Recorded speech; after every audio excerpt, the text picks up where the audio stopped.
Chapter 5. A Funny Little Hat. Walking up to the little girl, Pete asked her if he could look at the underside of the carriage. When she said he could, Pete turned it over. There, burned into the wood, were two initials, S.H. Sue Hollister. It was her doll carriage.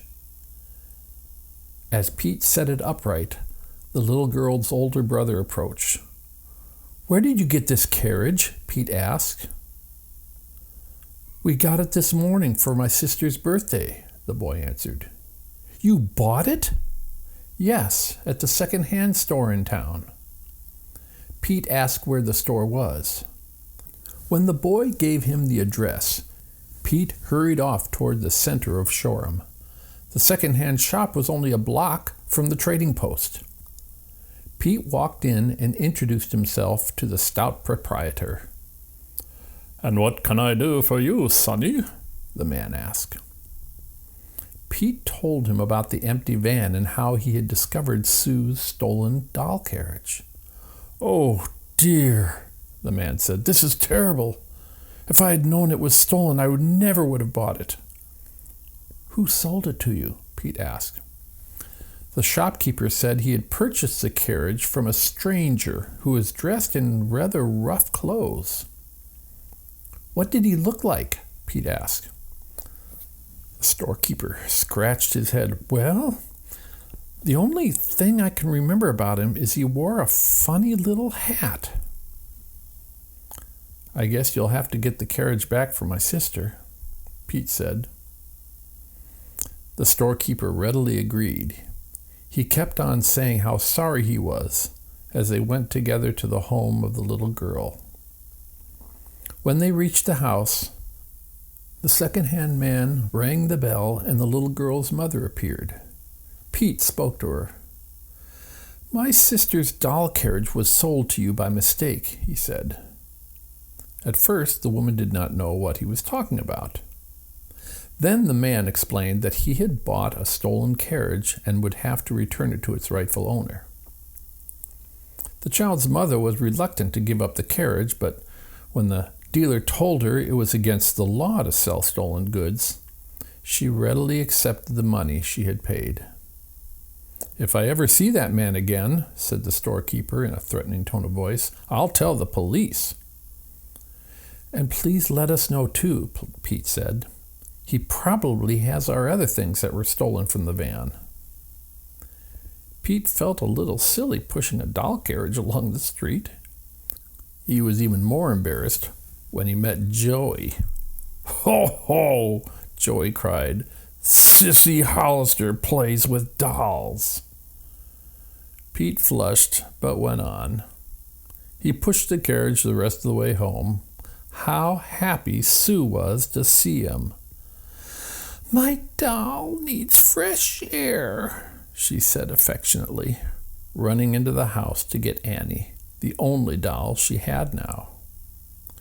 Ricky, who was climbing a pear tree to see about building a tree hut, and Pam, who was watching him, came running to find out about the carriage. When Pete told his story, the children became excited and wanted to go find the man and the funny hat at once. But Mrs. Hollister said they must not wander around the town.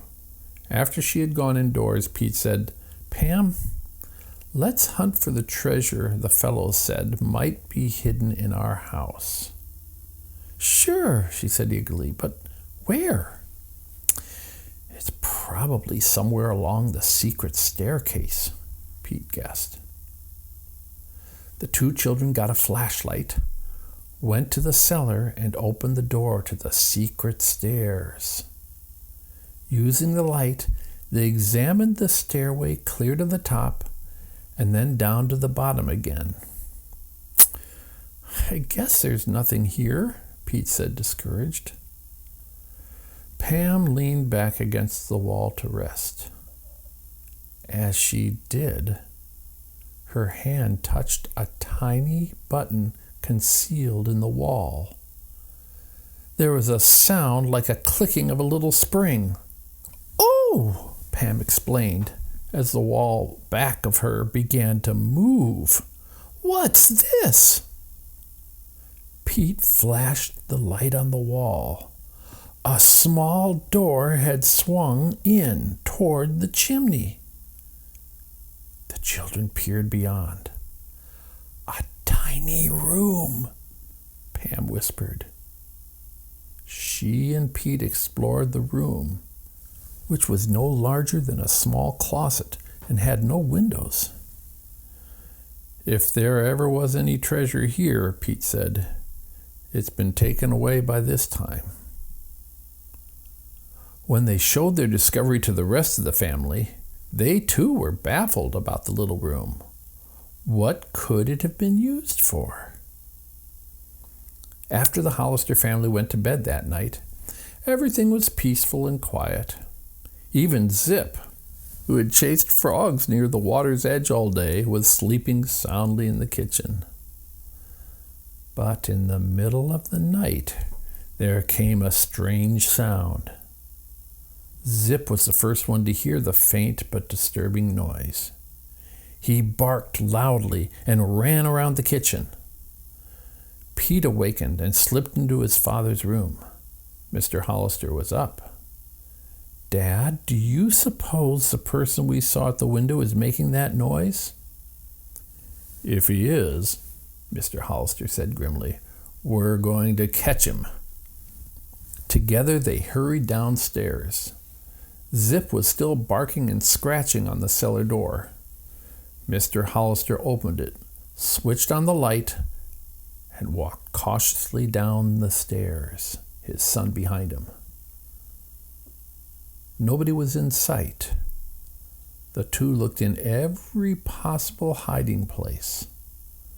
Then Mr. Hollister opened the door to the secret stair. While Pete peeked into the secret room, Mr. Hollister flashed his light and walked to the top floor. When he came down, he reported that no one was there either. Then Pete tried the cellar door, which led into the yard. It was locked, but there was something very strange about it. "Look, Dad," he called. Mr. Hollister came over.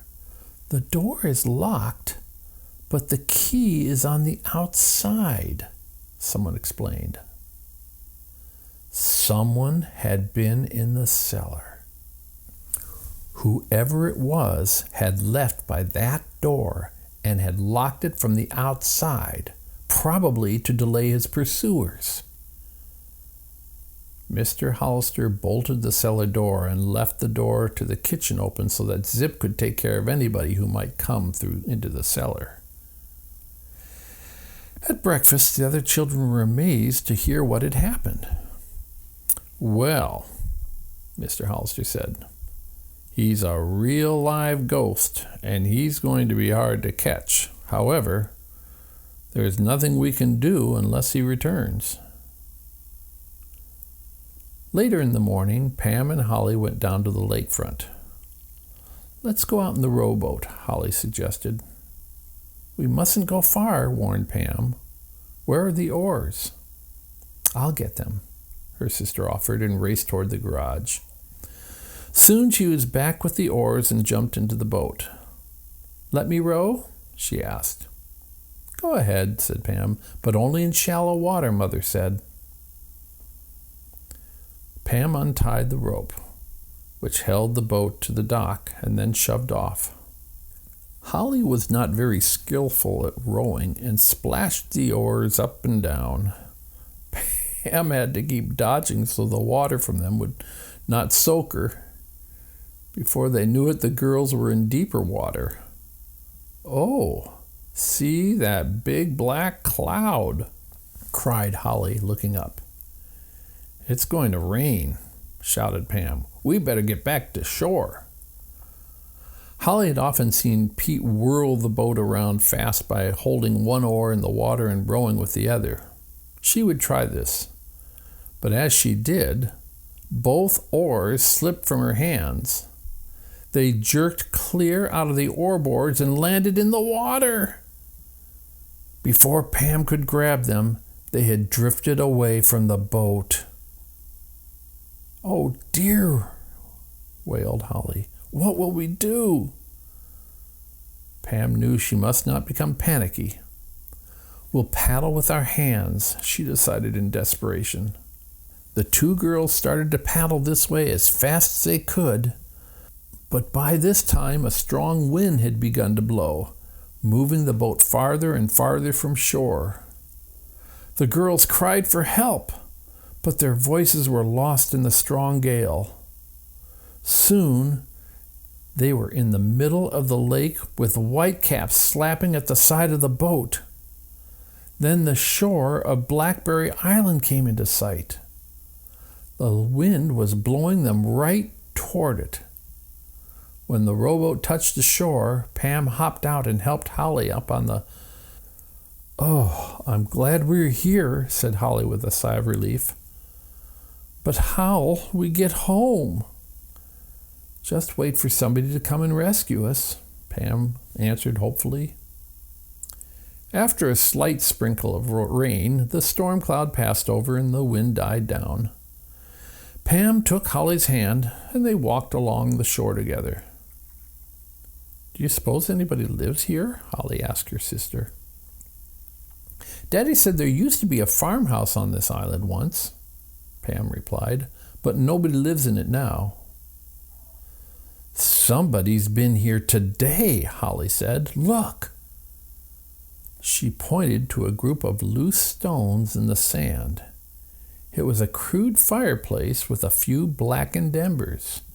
There was still warmth in them. As Pam stared in wonder, she made a startling discovery.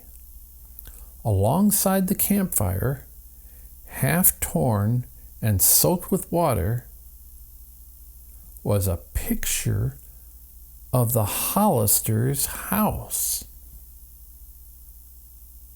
"It's just like the one the real estate man sent Daddy," Holly said. "How'd it get here?" Pam said perhaps the real estate man had come there on a picnic and dropped it. She put the picture in her pocket.